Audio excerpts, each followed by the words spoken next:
by the international. The first time that levels of global poverty will go up. The scope of this pandemic is unprecedented. More and more communities are welcoming refugees, and women are at the forefront of positive social change. We cannot ignore racism any longer. That the worst effects of climate change can still be avoided. More droughts, more floods, more forest fires. So, it all just feels so hopeless. Really? It's not all bad. There are people doing good things in the world. I know, but look at all the injustice and suffering. Do you really think our actions make a difference? Sorry I'm late. Welcome. Thank you. Hey, nice flowers. I know. Some kids were giving out flowers to everyone. Cool. We were just discussing the state of the world and how it can feel as though our actions are too small to impact the bigger picture. But every act of service we engage in, however small, contributes to the transformation of ourselves and the world around us. Let's keep watching.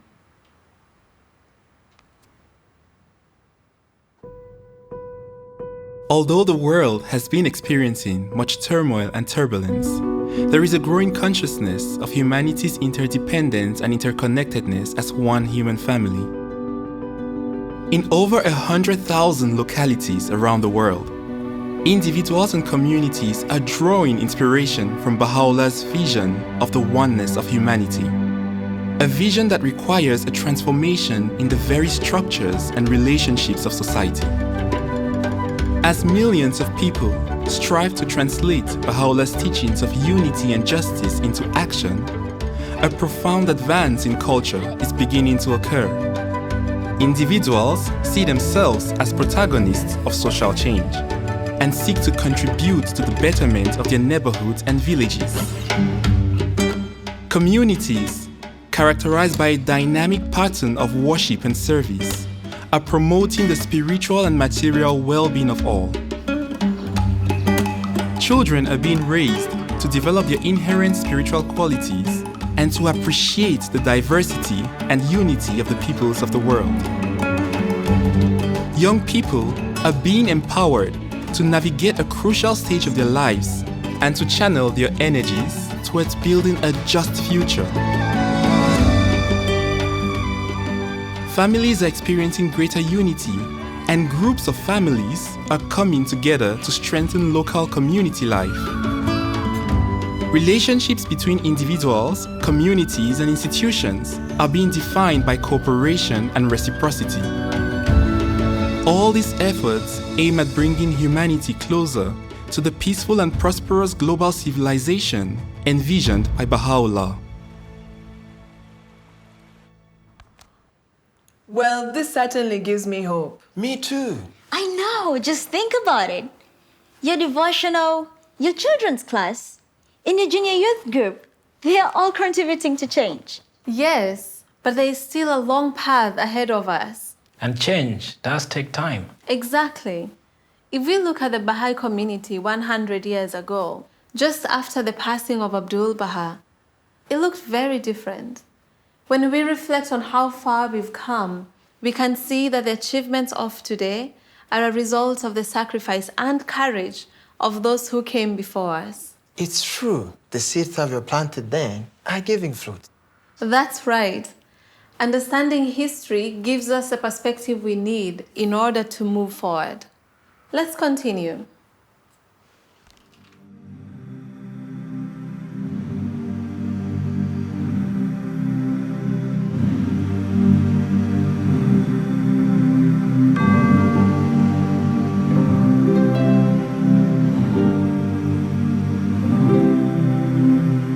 The city had never seen a funeral like this before.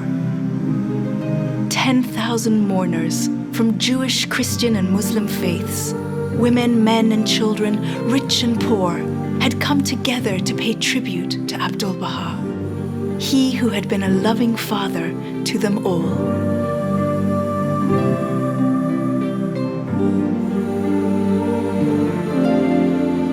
Abdu'l-Baha, the successor of Baha'u'lláh, had devoted his life to promoting the oneness of humanity. The pivot of that oneness is the covenant of Baha'u'lláh. a covenant that embodies both the spirit and the method of attaining positive change in the structure of present-day society. Abdu'l-Baha, appointed as the center of the covenant by Baha'u'lláh, ensured the unity of the community and preserved the integrity of his teachings. His last and greatest gift was his will and testament. In it, he inaugurated the administrative order and appointed Shoghi Effendi, his beloved grandson, as guardian of the Bahá'í faith, thus ensuring the continuity of the power of the covenant with a center to whom the Baha'is would turn. Abdu'l-Baha had not left his loved ones alone.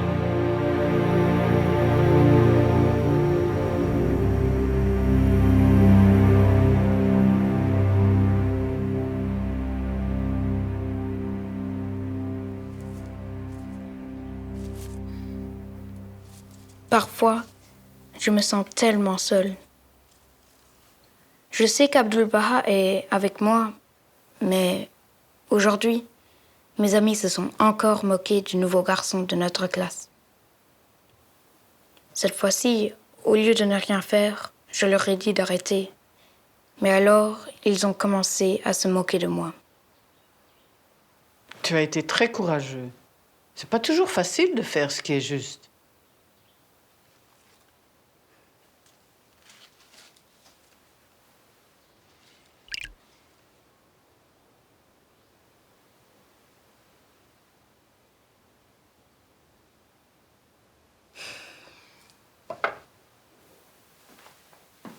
Je me sens si seule quand je le fais.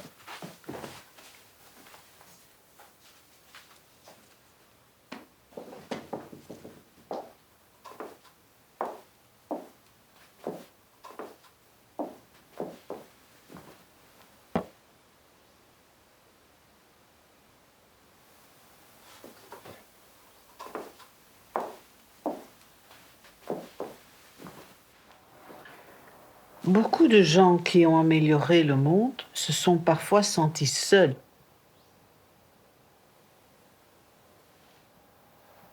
Shoghi Effendi n'avait que 24 ans quand son grand-père Abdu'l-Bahy est mort.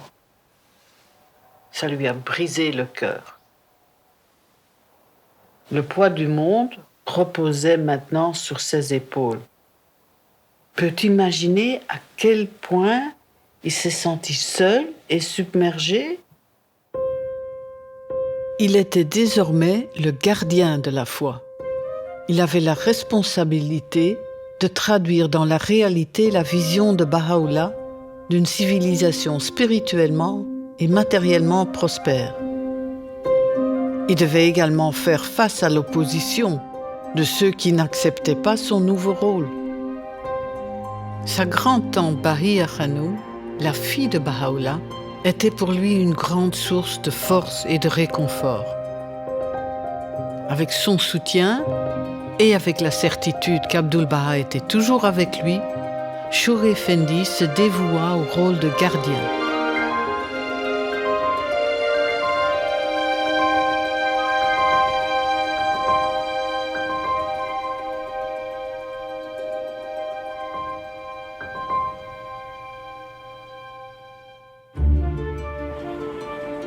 En 1921, la communauté bahá'í se composait principalement de groupes d'individus et de communautés, certaines petites, d'autres grandes, dispersées dans le monde entier, sans système d'organisation clair. Certains étaient persécutés pour leurs croyances et beaucoup avaient des difficultés matérielles. Comment cette civilisation mondiale pouvait-elle être construite avec si peu de personnes et si peu de moyens? Bien sûr, la construction d'une telle civilisation requiert la participation consciente de tous. Chaque nation et chaque groupe, en fait chaque individu, devrait pouvoir contribuer dans une certaine mesure à l'émergence de cette civilisation mondiale. À cette époque, si peu de personnes avaient entendu parler du message de Baha'u'lláh. Comment pouvait-il être partagé avec tous les peuples du monde? Dans les tablettes du plan divin, adressées aux Baha'is d'Amérique du Nord, les exécuteurs de cette vision mondiale, Abdu'l-Baha fournit la charte pour la croissance et l'établissement de la foi. Ces tablettes contiennent la source de la renaissance spirituelle du monde et de l'émergence de cette civilisation.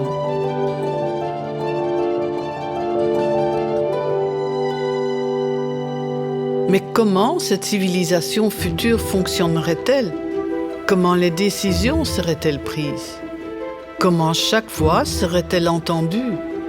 Un système organisé serait nécessaire qui servirait les besoins et le bien-être de tous. Baha'u'lláh lui-même avait conçu un tel système. Abdu'l-Baha avait formulé le plan d'action de l'ordre administratif bahá'í dans son testament. Le temps était maintenant venu pour Shoghi Effendi d'en entreprendre la réalisation. Après le décès de Abdu'l-Baha et pendant la grande dépression économique des années 1930, les Baha'is, pourtant peu nombreux, répondirent avec amour et foi aux directives de Shoghi Effendi. Ils continuèrent à partager les enseignements de Baha'u'lláh avec d'autres et commencèrent à former des assemblées spirituelles locales.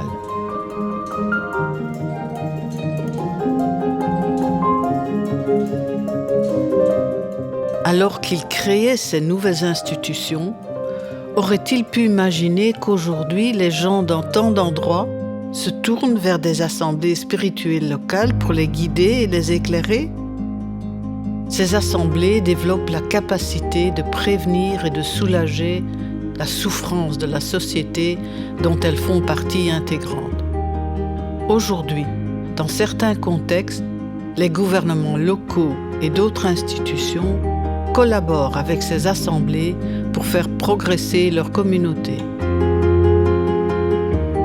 Dès qu'un nombre suffisant d'assemblées locales avait été formé, elles préparaient le terrain pour l'élection de nouvelles assemblées spirituelles nationales.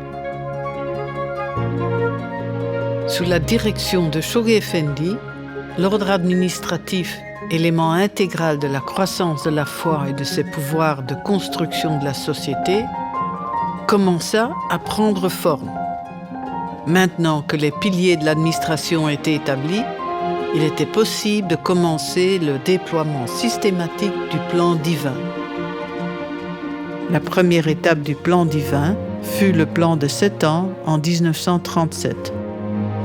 Une à une, au fur et à mesure que les communautés nationales furent établies et gagnèrent en maturité, elles adoptèrent chacune leur propre plan. Au début de la Deuxième Guerre mondiale, alors que les nations commençaient à lancer des armées d'invasion, les Baha'is se levèrent pour mobiliser une armée d'amour. Au cours des décennies suivantes, des individus et des familles, provenant initialement en grande partie des communautés d'Amérique du Nord et d'Iran, répondirent au plan du gardien avec courage et détermination.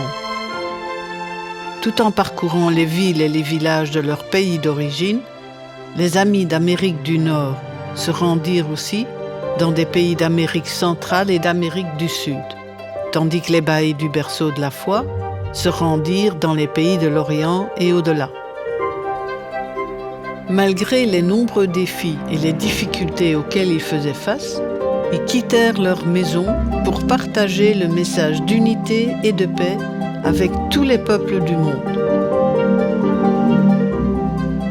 Ceux qui ont embrassé la foi de Baha'u'lláh appartenaient à toutes les couches de la société, dont la reine Marie de Roumanie, le premier monarque à embrasser la foi.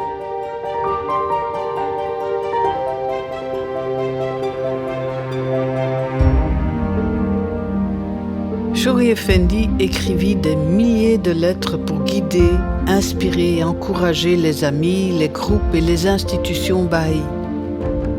Il offrit de profondes perspectives et construisit une vision impressionnante de l'avenir. Il traduisit les écrits bahá'í en anglais, expliqua les écrits sacrés et développa le centre spirituel et administratif de la foi en Terre Sainte. Son héritage extraordinaire continuera à guider l'humanité pour les siècles à venir. Même si Shoghi Effendi était guidé et protégé, ça ne veut pas dire qu'il n'a pas souffert. Il a connu des moments de chagrin et de désespoir profond. Qu'est-ce qu'il faisait dans ces moments-là? Il priait et ensuite il agissait sachant qu'Abdu'l-Baha l'aidait. Je vais prier aussi. Et demain, je vais devenir amie avec le nouveau garçon de notre classe.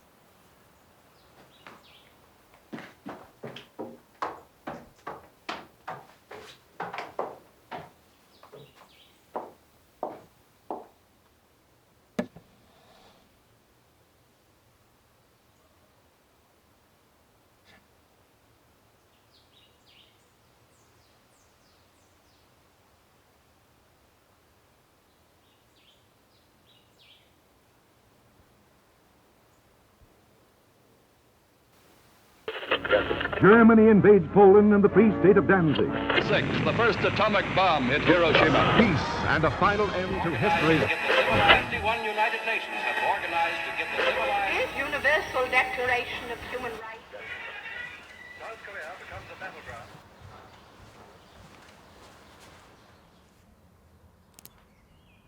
ايش كنت تشوف؟ هو بخصوص المدرسة، احنا ندرس تاريخ الأربعينات والخمسينات، بس أنا فرح جدا إني ما كنت عايش في هذاك الفترة.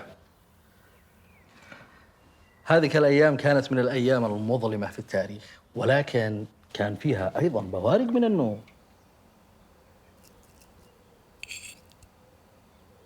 بوارق من النور؟ ايش قصدك؟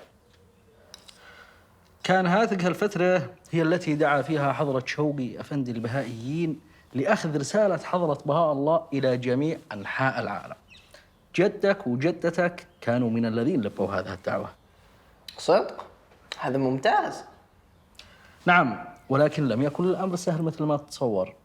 تركوا بيتهم، أشغالهم، راحتهم، تركوا كل شيء وراءهم. حتى عندما ودعوا أهلهم كانوا على علم أنها قد تكون المرة الأخيرة الذي يشوفوهم فيها.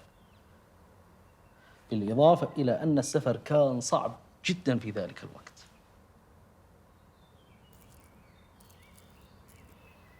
بس كيف قدروا يفعلوها؟ نعم، لقد فعلوا ذلك بدافع الحب النابع من قلوبهم لحضرة بهاء الله وللبشرية، بالإضافة إلى أنهم كانوا على علم بأن رسالة حضرة بهاء الله لا تقتصر على البهائيين فقط، وإنما هي للعالم أجمع. واو. خليني أوري لك شيء.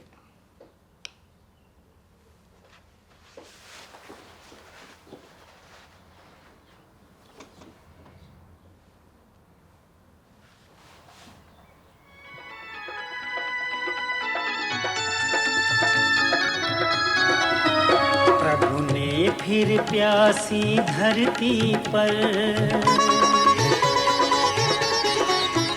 प्रभु ने फिर प्यासी धरती पर गंगा नई बहाई है।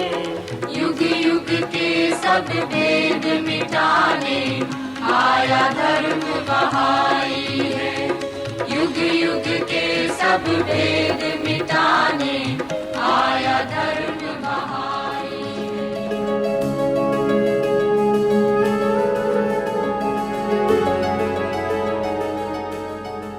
بحلول عام 1953 ازدادت قدرة المجتمع البهائي بشكل كبير، بحيث أصبح بإمكان حضرة شوقي أفندي الدعوة إلى أول مسعى روحاني عالمي النطاق، مشروع جماعي مدته 10 سنوات يكشف المزيد من خطة حضرة عبد البهاء الملكوتية. استجاب البهائيون على الفور، كباراً وصغاراً، أغنياء وفقراء، ضعافاً وأصحاء، فرادى أو مع عائلاتهم، تاركين كل شيء وراء ظهورهم ليسافروا إلى أماكن نائية غير معروف لهم، حتى تصبح تعاليم حضرة بهاء الله في متناول الجميع.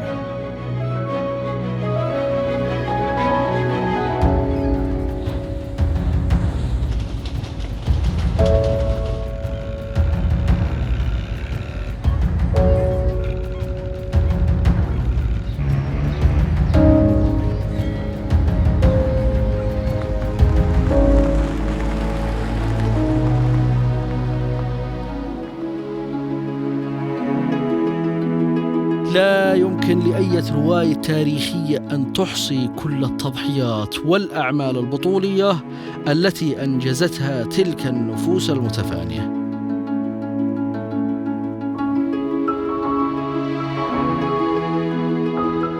كان العديد ممن التقوا بهم يتوقون إلى مثل هذه التعاليم، وسرعان ما بدأوا يعملون سوية من أجل خير البشر وصلاح العالم. أها، إذا العيش في هذاك الزمان ما كان سيء لهذه الدرجة. طيب، أجي بعد الظهر اليوم؟ أنا مش كويس في هذه الأشياء، يعني أتكلم مع الناس اللي ما أعرفهمش. هم مش غرباء، هم ناس من حارتنا. أيوة، بس الكل مشغولين جدا، ما أعتقدش إنهم بيهتموا بهذا النوع من الحوارات. وكمان على الإضافة مشتش أفرض نفسي على أحد. أصلا الموضوع مش محاولة إقناع الآخرين بأي شيء. الهدف هو خلق فضاء فيه نسمع بعض من البعض، شوف كيف نقدر نعمل مع بعض عشان نطور حالتنا. شفت إن الناس يعني بالفعل يشاركوا في الحوارات الهادفة. بس هل تعتقدي أن الحوار يقدر يغير أي شيء؟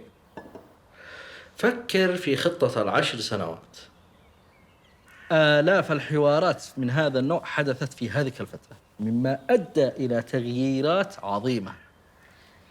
عادني شفت هذا الفيديو الرائع، كيف إنه الحوارات الهادفة تقدر تغير حياة الشخص.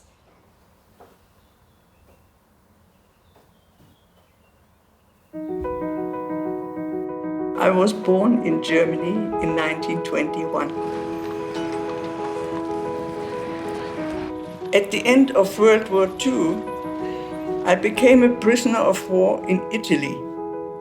In prison, our discussions often revolved around the meaning of life and religion. My heart and mind began to open to new ideas. Soon after returning to Germany, I met my husband-to-be. He had served with an armored division in northern Africa. We became friends with a group of Baha'is, learning about Baha'u'llah's teachings of the oneness of religion and the unity of mankind, a message that was simply astounding to us. It didn't take long until we became Baha'is. In 1957, we went on pilgrimage and met the beloved guardian. When he learned that my husband had fought in Africa, he encouraged him to return, this time with a message of love. On the 5th of July, 1959, with our 6 children, we arrived in Southwest Africa during the time of strict apartheid.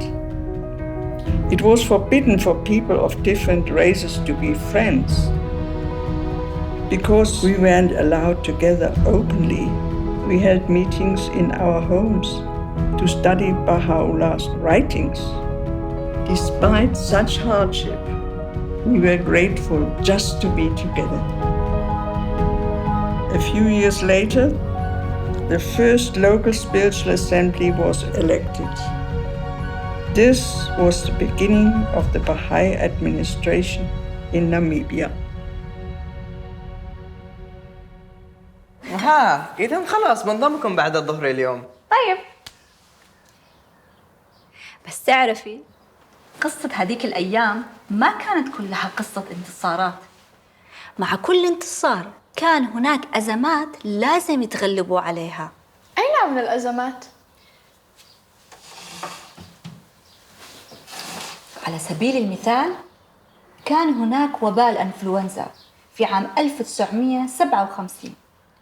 وكان حضرة شوقي أفندي في لندن ومرض وتوفي فجأة وبشكل غير متوقع.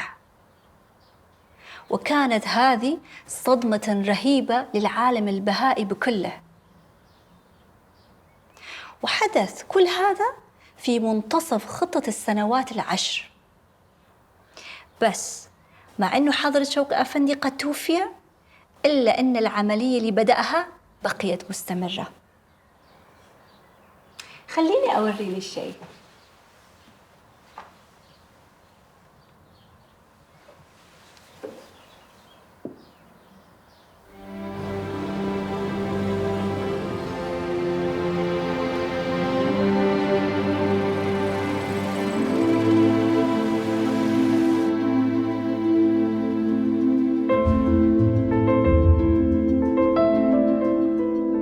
بوفاة حضرة ولي أمر الله وصعود روحه الطاهرة ساد شعور غامر من الحزن والأسى.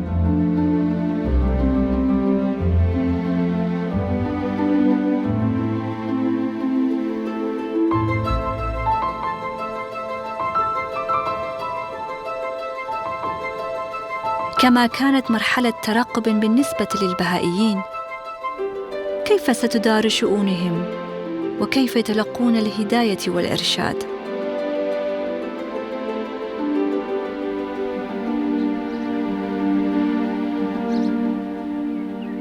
بعد مراسم الدفن مباشرة اجتمع الرجال والنساء الذين كان شوقي أفندي قد عينهم باعتبارهم أيادي أمر الله في الأرض المقدسة.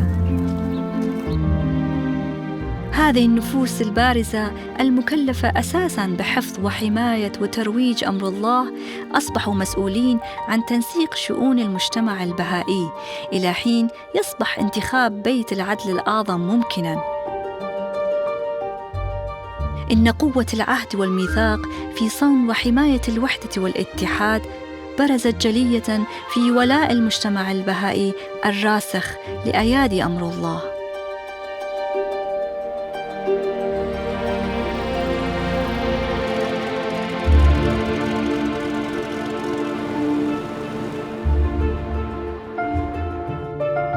قام أيادي أمر الله بالسفر حول العالم بلا كلل، وهم يشجعون البهائيين ويغذون مشاعرهم الإيمانية لاستكمال خطة حضرة ولي أمر الله العالمية.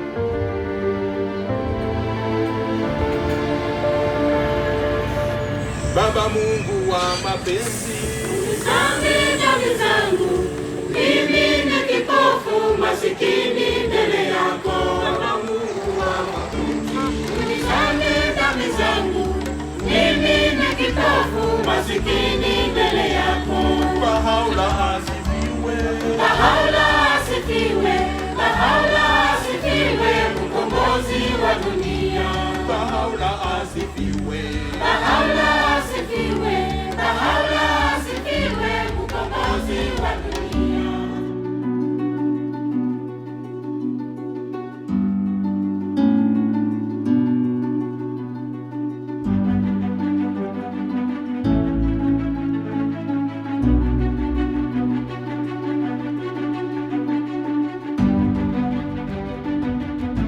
مع نهاية الخطة كان المجتمع البهائي قد حقق خلال 10 سنوات أكثر مما كان تحقيقه ممكناً في القرن المنصرم. تضاعف عدد البلدان والأقاليم التي يقيم فيها البهائيون ليصل إلى 259 في أكثر من 14,000 منطقة محلية.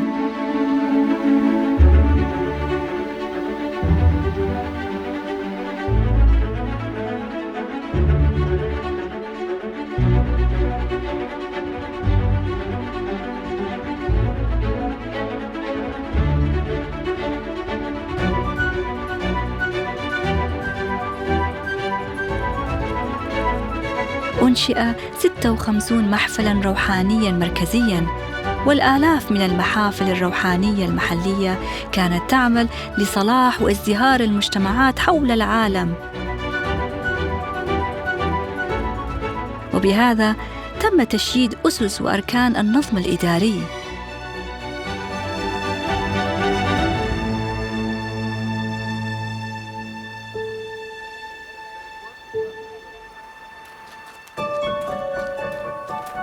في يوم 21 من إبريل عام 1963 اجتمع أعضاء 56 محفلاً روحانياً حول العالم في بيت عبد-البهاء في حيفاء من أجل انتخاب بيت العدل الأعظم، وهو الهيئة الإدارية العليا للدين البهائي.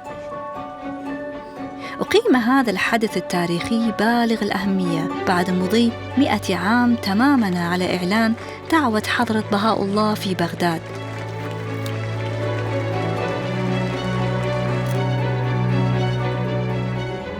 تقدم أيادي أمر الله بطلب إعفائهم من الانتخاب للعضوية في هذه المؤسسة حتى يتمكنوا من أداء الخدمات التي أوكلت إليهم من قبل حضرة ولي أمر الله.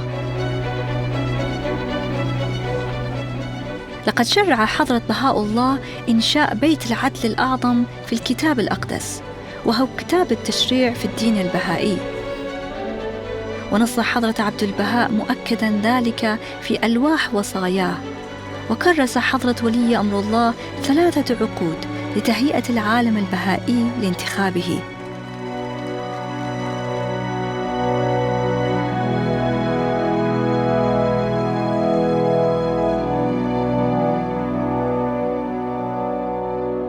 وعبر سلطة بيت العدل الأعظم الإدارية استمر ميثاق حضرة بهاء الله في تحقيق هدفه الأسمى الواهب للحياة.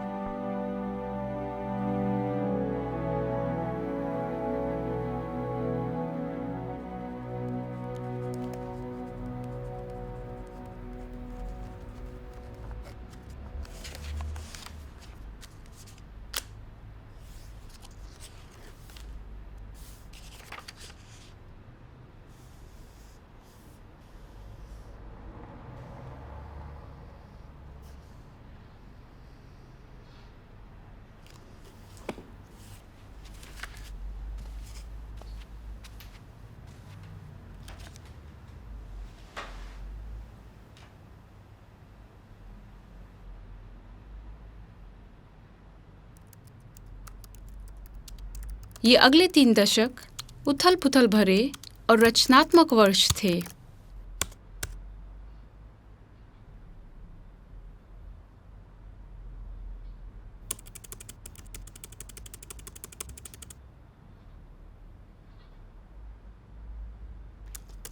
ये अगले 3 दशक सघन सीख प्राप्त करने एवं प्रयोग करने के थे।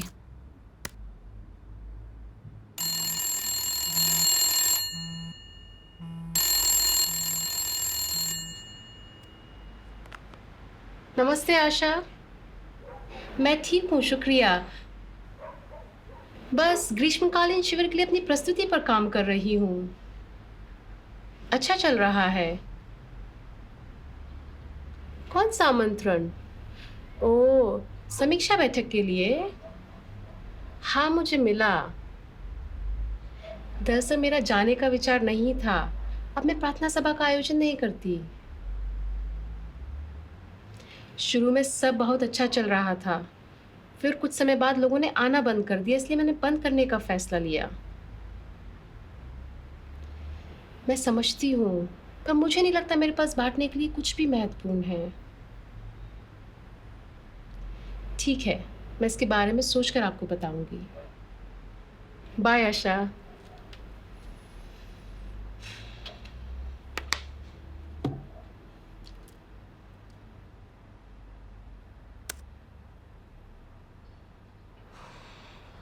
बहाउल्लाह की शिक्षाओं को अपने जीवन और समाज की आवश्यकताओं पर लागू करना सीखना होगा।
a heart full of joy and gladness, I greet and welcome all the beloved friends who are assembled here for the purpose of celebrating the most great jubilee.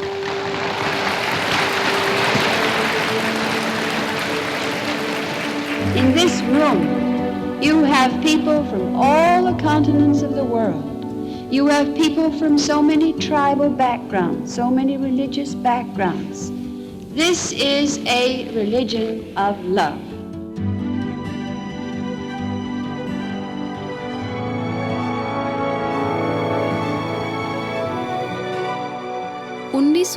से विश्राय मंदिर ने शोगी अफेंदी द्वारा स्थापित किए गए प्रतिमान का अनुसरण करते हुए योजनाओं की एक श्रृंखला के माध्यम से बहाई समुदाय का मार्गदर्शन करना आरंभ किया।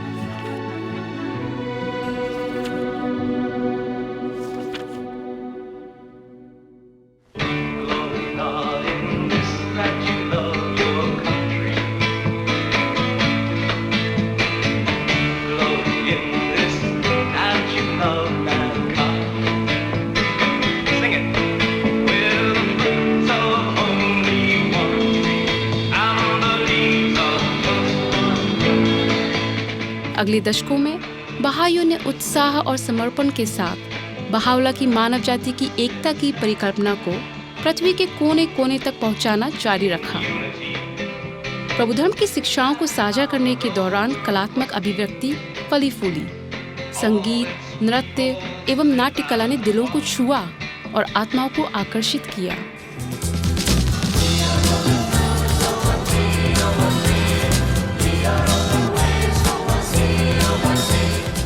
इस गतिविधि का नेतृत्व युवा कर रहे थे। प्रार्थना की शक्ति की सहायता से तथा प्रभु धर्म के युवा वीरांगनाओं और वीरों से प्रेरित होकर वे इस आध्यात्मिक उद्यम में एक महत्वपूर्ण भूमिका निभाने के लिए उत्साहपूर्वक उठ खड़े हुए।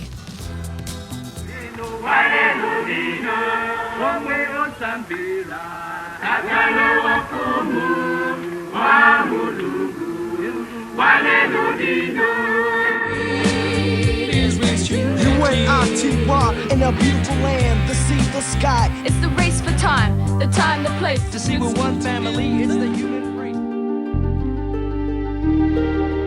एशिया, अफ्रीका और लैटिन अमेरिका के कुछ भागों में लाखों लोगों ने प्रभु धर्म को अपनाया। इसी अवधि में प्रथम राज्य प्रमुख समोआ के मलितोआ तानुमाफिली द्वितीय बहाई बने। 30 वर्षों की अवधि के दौरान राष्ट्रीय सभाओं की संख्या 3 गुना बढ़कर 174 हो गई, जिससे उस प्रशासनिक व्यवस्था का और अधिक निर्माण हुआ जो शोगी अफेंदी ने विकसित की थी, और वह नींव मजबूत हुई जिस पर एक विश्व आलिंगनकारी सभ्यता की बहाउल्लाह की परिकल्पना साकार हो सकती थी। जैसे जैसे प्रभु धर्म अधिकाधिक स्थापित होता गया, वैसे वैसे बहाइयों ने बहाउल्लाह की शिक्षाओं को उस समाज की सामाजिक एवं आर्थिक आवश्यकताओं पर लागू करना आरंभ किया जिसमें वे रहते थे। इसके परिणाम स्वरूप दुनिया भर में हजारों तृणमूल स्तरीय पहल आरंभ हुई।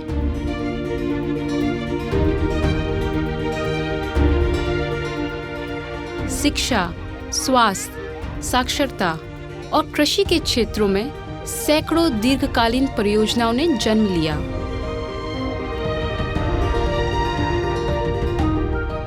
सभी के कल्याण और समृद्धि के लिए बहुत सारे बहाई प्रेरित विकास संगठन उभरे।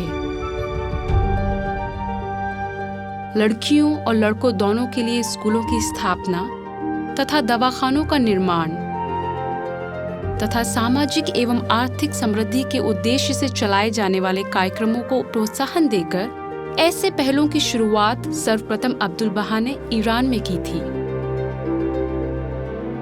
निरंतर हो रहे निर्मम अत्याचारों के बावजूद ईरान के बहाइयों ने आज तक असाधारण लचीलापन, प्रेम, साहस एवं वीरता दिखाई है, और वे अपनी मातृभूमि तथा देशवासियों के सामाजिक, आध्यात्मिक एवं भौतिक कल्याण की उन्नति में लगातार योगदान दे रहे हैं।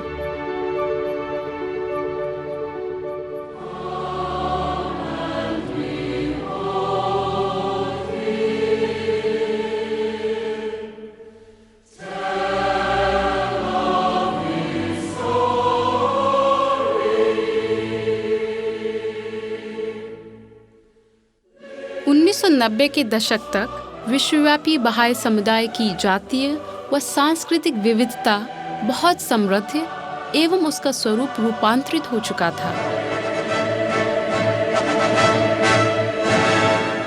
The fundamental spiritual truth of our age is the oneness of humanity.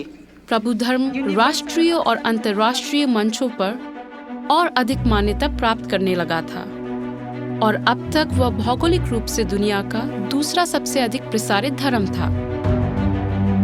इस तीव्र विकास के परिणाम स्वरूप कई चुनौतियां उत्पन्न हुई। बड़ी संख्याओं में लोगों के बहाई शिक्षाओं को अपना लेने से ही एक जीवंत सामुदायिक जीवन निर्मित नहीं हो जाता। बहाउल्लाह के प्रकटीकरण में लाखों लोगों का दृढ़ीकरण जारी रखने की कोशिश मानव संसाधनों के लिए अत्यधिक कठिन साबित हुई और जैसे जैसे प्रभु धर्म में प्रवेश करने वालों या उसकी गतिविधियों में संलग्न होने वालों की विविधता बढ़ी, वैसे वैसे ऐसी प्रक्रियाओं की जरूरत और अधिक स्पष्ट हो गई जो एकता का निर्माण करती है। असंख्य पीढ़ियों से विरासत में प्राप्त होने वाले गहरे जमे हुए पूर्वाग्रहों को दूर करने के लिए सचेत एवं सतत प्रयासों की आवश्यकता थी। कई प्रश्न उठे, कैसे एक पुरुष प्रधान असंतुलित दुनिया में महिलाओं को समान रूप से अभिव्यक्त करने का अधिकार दिया जाए? कैसे बच्चों की बड़ी संख्याओं की शैक्षणिक आवश्यकताओं को सुव्यवस्थित तरीके से साधा जाए? तेजी से बढ़ते हुए समुदायों की जरूरतों का स्थानीय सभाएं कैसे प्रबंध करें? इन तत्काल चुनौतियों को संबोधित करने के लिए क्षमता निर्माण करने वाले शिक्षण प्रयासों की प्रगति कैसी होगी? इस स्थिति ने बहाई विश्व को सीखने की एक ऐसी सघन प्रक्रिया में लगा दिया जिसमें कई नई रणनीतियों, पद्धतियों और कार्य प्रणालियों का परीक्षण किया गया। इस प्रक्रिया का मार्गनिर्देशन करने में सलाहकारों की संस्था ने निर्णायक भूमिका निभाई। विश्व न्याय मंदिर ने इस संस्था का सृजन धर्म बुझाओं के कार्यों को आगे बढ़ाने के लिए किया। इसके माध्यम से अब एक ऐसी व्यवस्था मौजूद है जिसके द्वारा एक स्थान से प्राप्त सीखों का तेजी से विश्लेषण कर उन्हें संपूर्ण बहाई समुदाय के साथ साझा किया जा सकता है और विश्वव्यापी परामर्शों को समृद्ध बनाया जा सकता है। अनवरत चलने वाली क्रिया को उत्प्रेरित किया जा सकता है, क्षमता निर्माण किया जा सकता है और आत्मविश्वास प्रेरित किया जा सकता है। आज महाद्वीपीय सलाहकार मंडलों और उनके सहायकों के साथ मिलकर अंतर्राष्ट्रीय शिक्षण केंद्र ने सीख के इस प्रवाह को प्रोत्साहन देना और आगे बढ़ाना जारी रखा है।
कार्मल की पाती में बहाउल्लाह ने धर्म के प्रशासनिक और आध्यात्मिक केंद्र के विकास का घोषणा पत्र प्रकट किया है।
1996 में बहाई समुदाय एक निर्णायक मोड़ पर पहुंच चुका था।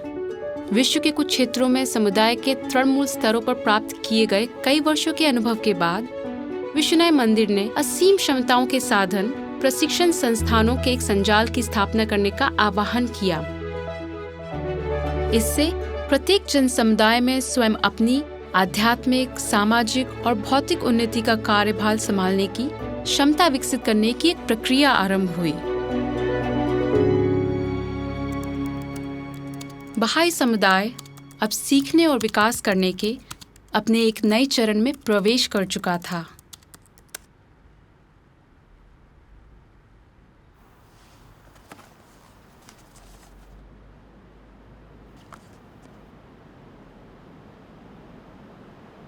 नमस्ते आशा।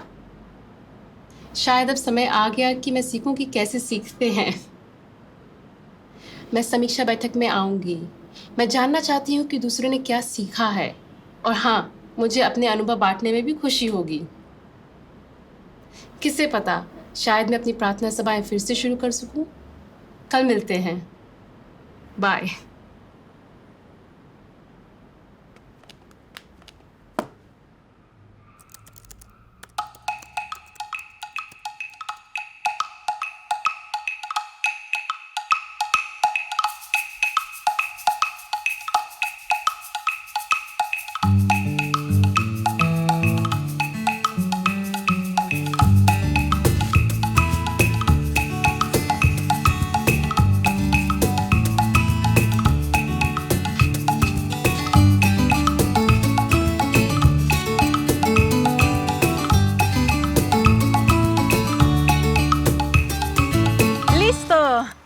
¡Qué precioso! A los niños les va a encantar. ¡Hola! ¡Hola! ¡Hasta mañana! ¡Sí! Si alguien me hubiera dicho hace 6 meses que estaría sentada aquí haciendo flores de papel para una clase de niños en mi barrio, no les habría creído. Honestamente, antes de conocer a los bahá'ís, no tenía experiencia enseñando a los niños. Y nunca pensé que podría ofrecer algún servicio en mi barrio. Es maravilloso que estés ayudando con la clase. Y es genial que podamos preparar nuestras clases juntos. Sí, absolutamente. Desde que empezamos estas reuniones regulares, me han surgido muchas ideas nuevas para mi propia clase.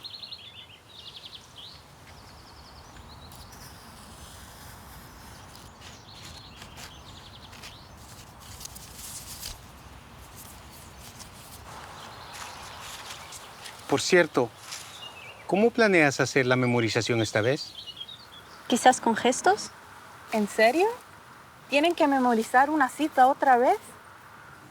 Bueno, lo que quiero decir es que para algunos de ellos no es fácil. Incluso a mí me cuesta memorizar citas en mi círculo de estudio. Dejémoslo. Podríamos explicar la cita y luego pasar a la historia. Les encanta esa parte. A los niños les encantan las historias, es verdad. He pensado mucho sobre por qué memorizamos los escritos sagrados. Podríamos simplemente leer la cita, pero en realidad no permanece en nuestras mentes.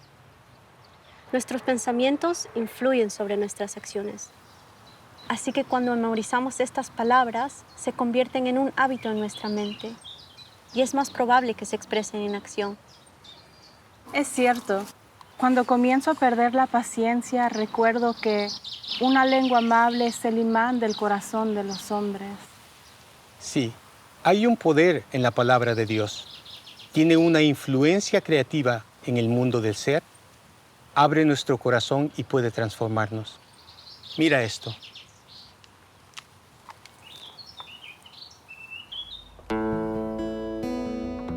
En el centro de los cursos del Instituto de Capacitación está la palabra creativa. A medida que las personas participan en estos cursos, profundizan su comprensión en las enseñanzas bahá'ís y desarrollan la capacidad de responder a las necesidades espirituales y materiales de sus aldeas y barrios. El concepto del Instituto de Capacitación no es algo nuevo. Abdu'l-Bahá mismo había hecho referencia a la capacitación de maestros de la fe en las tablas del plan divino. También animó a que se dieran clases de estudio regulares para preparar maestros de la fe en Irán. En los últimos 25 años, más y más personas han estado participando en el proceso del instituto, generando así nuevas comunidades vibrantes y con propósito. Todos son bienvenidos. Hay una nueva comprensión en las relaciones entre el individuo, las instituciones y la comunidad, y de cómo sus papeles son complementarios en la construcción del mundo mejor. Los individuos se ven a sí mismos como protagonistas del cambio, responsables de su propio crecimiento espiritual, mientras que al mismo tiempo contribuyen al desarrollo de la sociedad. Las instituciones buscan nutrir, alentar y guiar, creando un ambiente de confianza y apoyo. En el corazón de estas comunidades vibrantes se hallan el servicio y la adoración. Estos dos esenciales e inseparables aspectos de la vida se unen en la institución del Mashkol Asgar, el punto de amanecer de la alabanza de Dios. Una realidad que fue descrita por Abdu'l-Bahá como una de las instituciones más vitales del mundo. La casa de adoración, un lugar para la oración y la meditación, llegará a verse rodeada de instituciones humanitarias, tales como escuelas, hospitales y orfanatos, que estarán al servicio de la población lugareña. La primera casa de adoración fue construida en 1908 en Ashgabat, Turkmenistán. En el 2016, el mundo fue testigo de la finalización de la construcción de la última casa de adoración continental en Santiago de Chile. Desde entonces, se han empezado a construir templos locales y nacionales en diferentes partes del mundo, sirviendo como faros de luz, iluminando el planeta.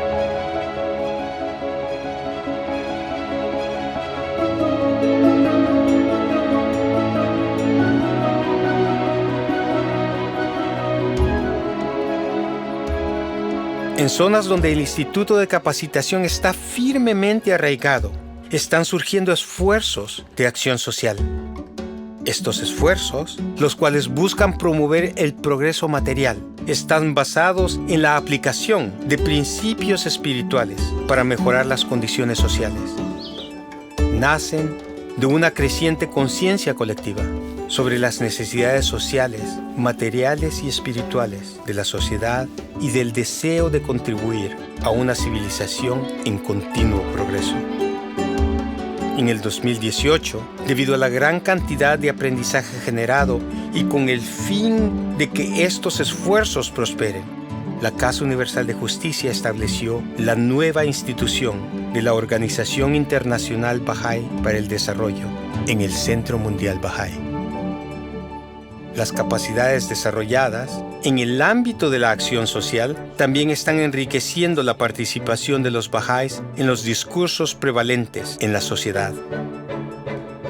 Desde el nivel local hasta el nacional y el internacional, los bahá'ís están involucrando a líderes comunitarios, organizaciones y organismos gubernamentales en una serie de temas de importancia para la vida de la sociedad, incluyendo la igualdad de mujeres y hombres, el movimiento de los pueblos y la integración, la mitigación de la pobreza, la eliminación de los prejuicios raciales y el desarrollo ambiental y sostenible. Mediante el establecimiento de 5 oficinas de la Comunidad Internacional Bahá'í, las experiencias de la Comunidad Mundial Bahá'í se están compartiendo con múltiples organizaciones internacionales. La principal de ellas es las Naciones Unidas, donde la Comunidad Internacional Bahá'í tiene estado consultivo con la UNESCO y UNICEF, contribuyendo a discursos de políticas a nivel global. Hace casi 100 años, Shoghi Effendi habló del poder para edificar la sociedad inherente en la fe, un poder que puede regenerar al individuo y reconstruir un mundo quebrantado. En la actualidad, la agitación causada por este poder se puede ver en la transformación social que se está produciendo en todo el mundo, donde la gente se esfuerza por traducir las enseñanzas de Bahá'u'lláh a la acción. Los hábitos, costumbres y modos de expresión predominantes empiezan a cambiar, e incluso algunos aspectos de la cultura comienzan a avanzar. Esta es una manifestación externa de una transformación interna aún más profunda que afecta a muchas almas.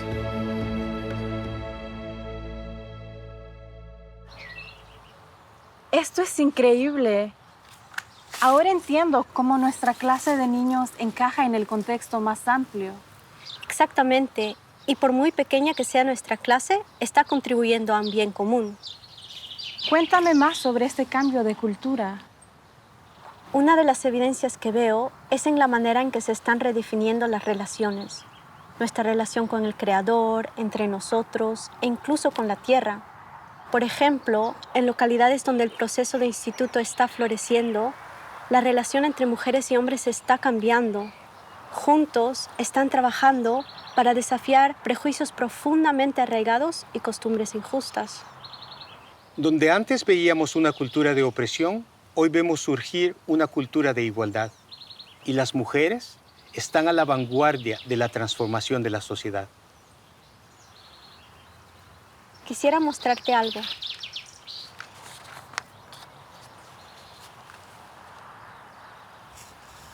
It is a story almost as old as time itself.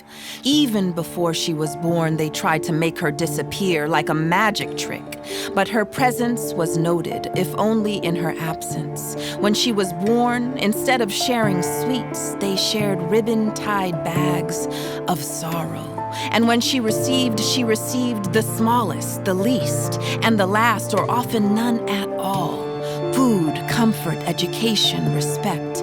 If she went to school, she had to be careful to not learn too much, to not speak too much, to not be seen too much. She must not take up too much space. She must make herself smaller and smaller, fold herself into shapes that are quiet, restrained, contained. Learn that her own body is not a safe house for her soul. But now, with this new revelation, a new story is being written. A story that unravels all the stories of the past. A story where women stand side by side with men. Even before she is born, there is celebration for the anticipation of a brand new soul. When she is born, the family, the village, the city, the nation rejoice. She will receive food, comfort, education, respect. She will go to school. She has so much to learn, to understand, to speak of, to teach.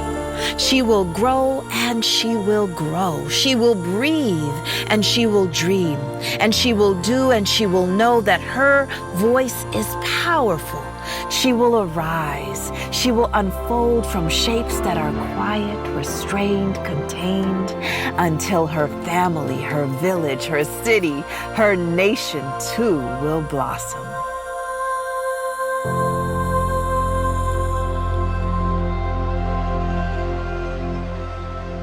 Today, after a full century of collective efforts, we are beginning to see the treasures of wisdom hidden in Abdu'l-Bahā's will and testament and the tablets of the divine plan.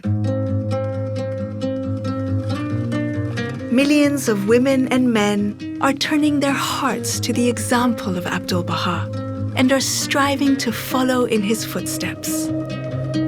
Little by little, day by day, they seek to align their inner and outer lives with the teachings of Baha'u'lláh and are consciously working towards building a prosperous and peaceful global civilization. It's incredible what's been achieved in 100 years. I wonder what the next 100 years will look like. Well, that depends on us. We all have a part to play. Our actions will influence the future. I guess I shouldn't give up on my junior youth group. And you with your children's class. And me with this study circle.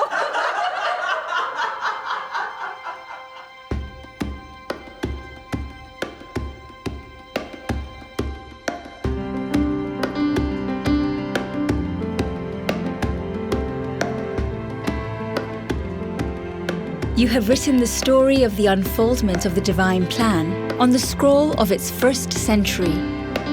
Before you, beloved friends, lies stretched out the blank scroll of the future, on which you and your spiritual descendants will inscribe fresh and lasting deeds of renunciation and heroism for the betterment of the world.